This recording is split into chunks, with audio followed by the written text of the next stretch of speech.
हाय. घरातले सगळे डबे मी गोळा केले होते कारण मला करायची होती आईकडून आणलेली भाजी स्टोअर. मी गेले होते माझ्या आईकडे गावाला आणि कोणतीही मुलगी स्वतःच्या आईकडे गेली म्हणल्यावर ती रिकाम्या हाताने परत येईल असे होणे शक्यच नाही.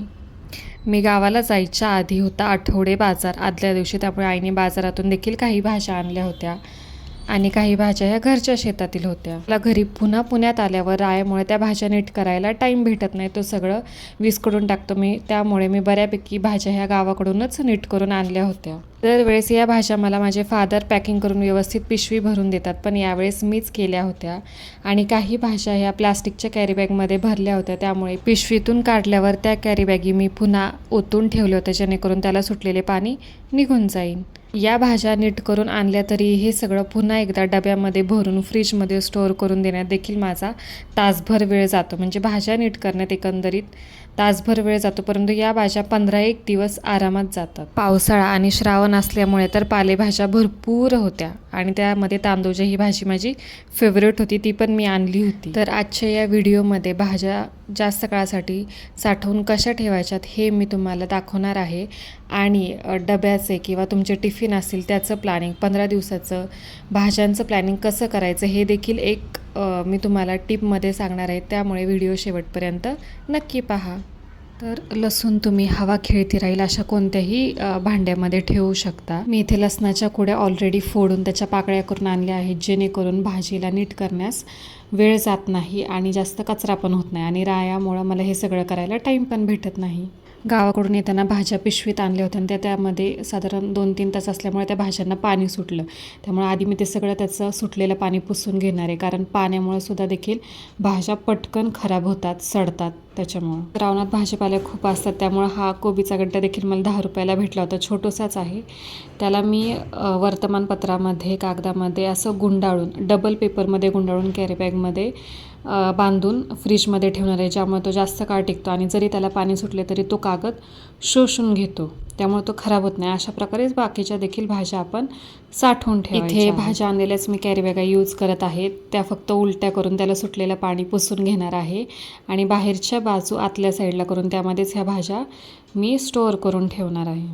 इथे डब्यामध्ये भाजी स्टोअर करताना देखील डब्यामध्ये खाली तळाला पेपर अंथरायचा. तर गोल डब्याला पेपर टाकण्यासाठी चौकोनाचा त्रिकोण करून साईडच्या कडा फोल्ड करायच्या आणि असा खाली डबल जाड पेपर अंथरायचा, त्यामुळे पाणी सुटलं तरी त्यामध्ये शोषून घेतलं जातं आणि त्यामध्ये ठेवलेला भाजीपाला खराब होत नाही. तर या डब्यामध्ये मी कढीपत्ता एक्स्ट्राचा जो आणलेला आहे तो स्टोअर करून ठेवणार आहे. तो भरपूर दिवस टिकतो, काळा पडत नाही, सडत नाही, खराब होत नाही अजिबात. कढीपत्ता भरून त्यावर पुन्हा मी एक पेपरची लेअर टाकणार आहे, ज्यामुळे झाकणाला सुटलेलं देखील पाणी त्या कढीपत्त्यापर्यंत पोचणार नाही, तो पेपर ते शोषून गेला आणि ते खराब होणार नाही. या पिशवीमध्ये मी खाली तळाला पेपर अंथरून त्यामध्येच सगळी भेंडी भरून ठेवणार आहे आणि ती पुन्हा पेपरनी वरच्या साईडनं देखील ती भेंडी कवर करणार आहे, ज्यामुळे पाणी सुटले तरी भेंडी खराब होणार नाही आणि जास्त काळ राहते. इथे पण मी या डब्यामध्ये तळाला जाडसर पेपर टाकणार आहे, ज्यामुळे यामध्ये मी गवार ठेवणार आहे, ती खराब होणार नाही, कारण गवारीला पाणी सुटलं तर गवार लगेच सडते, खराब होते, त्याच्यामुळे तळाला जाडसर पेपर हाताळायचा जेणेकरून त्याला गवारीला पाणी लागणार नाही आणि जास्त काळ टिकेल. त्या काचेच्या डब्यामध्ये मी मिरच्या ठेवणार आहे, त्यामुळे याला देखील खाली तळाला पेपर अंथरला आणि हे सेपरेट ठेवणार आहे स्टोरिंगसाठी आणि वापरायच्या मिरच्या सेपरेट ठेवणार आहे. त्यामुळे आधी पहिल्यांदा सगळ्या मिरच्यांची देठं काढून घ्यायची, कारण देठांथ्रू मिरच्या लगेच सडतात, खराब होतात, त्यामुळे वापरायच्या मिरच्या वेगळ्या आणि साठवणीच्या थोड्याशा मिरच्या वेगळ्या ठेवायच्या, लागते तशा थोड्या थोड्या त्या काढून घ्यायच्या. मग या डब्यामध्ये मी मिरच्यांची देठं काढून साठवून ठेवणार आहेत आणि वापरायच्या मिरच्या दुसऱ्या डब्यामध्ये ठेवणार आहे. फ्लॉवरला देखील डबल पेपर गुंडाळून मी कॅरीबॅगमध्ये बांधून ठेवणार आहे. मेथी फ्रीजमध्ये ठेवली तरी मेथीला काही पाणी सुटत नाही, त्यामुळे मेथी एका सिंगल पेपरमध्ये गुंडाळून जरी फ्रीजमध्ये ठेवली तरी ती टिकते, लगेच सुकत नाही. पण शक्यतो पालेभाजी ही लवकर वापरून टाकायची. ही म्हणजे माझी आवडती भाजी, रानभाजी तांदूळजा, मला खूप आवडते आणि खायला खूप मस्त लागते. याची रेसिपी माझ्या यूट्यूबच्या शॉर्ट्समध्ये आहे, त्याची लिंक मी डिस्क्रिप्शनमध्ये देते. खूप छान लागते, एकदा नक्की करून पहा. आणि याला स्टोअर करायची फ्रीजमध्ये अजिबात गरज नाही आहे. हे तुम्ही असंच एखाद्या भांड्यामध्ये पेपर वरच्या साईडनं गुंडाळून किंवा खालून जरी गुंडाळून ठेवली तरीही 2 ते 3 दिवस आरामात राहते, अजिबात सुकत नाही.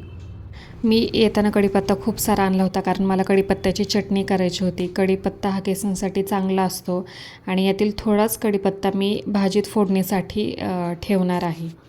ही घरच्या झाडाची सीताफळ, याला धान्यातच ठेवून पिकवावी असं काही नाही. याला मी माझ्या लसणाच्या टोपलीत ठेवणार आहे. यामध्ये देखील ते आरामात पिकून जातं. शेतामध्ये मक्याची 2-3 झाडं होती. त्यातली ही 2 कणसे मी आवडीने आणली की बाबा रायाला भाजून खायला देता येईल. मलाही भाजलेली कणसं फार आवडतात. मी एवढ्या मेहनतीने ते सोललं, परंतु ह्याच्यामध्ये काही एवढे दाणे निघत नाही. यामध्ये एकदम थोडेच मोजकेच दाणे निघाले. या चवळीच्या शेंगा खायला तर खूप आवडतात, पण मला नीट करण्याचा याचा फार कंटाळा येतो.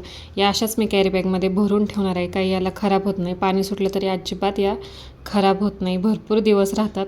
उलट त्या वाळून जातात पण खराब होत नाही. परंतु त्या लगेच सोलून त्याचा मस्तपैकी भात वगैरे किंवा उसळ करून खायची. जर तुम्ही आठवड्या किंवा 15 दिवसाचा भाजीपाला एकदम आणला असेल आणि त्यामध्ये कांद्याची पात देखील असेल तर पहिली कांद्याची पात करायची, कारण ती पिवळी पडून लगेच खराब होऊन जाते. आणि कांद्याची पात शिजण्यास वेळ लागतो, त्यामुळे पटकन करायची ट्रिक म्हणजे कांद्याची पात 1 किंवा 2 शिट्ट्या करून कुकरमध्ये शिजवून घ्यायची. त्यामुळे आणि नंतरनी कढईत तेलामध्ये फोडणी देऊन परतून घ्यायची. तुम्हाला रेसिपी हवी असेल ती देखील माझ्या यूट्यूब शॉर्ट्समध्ये आहे आणि त्याची लिंक डिस्क्रिप्शन बॉक्समध्ये सुद्धा मी देत आहे.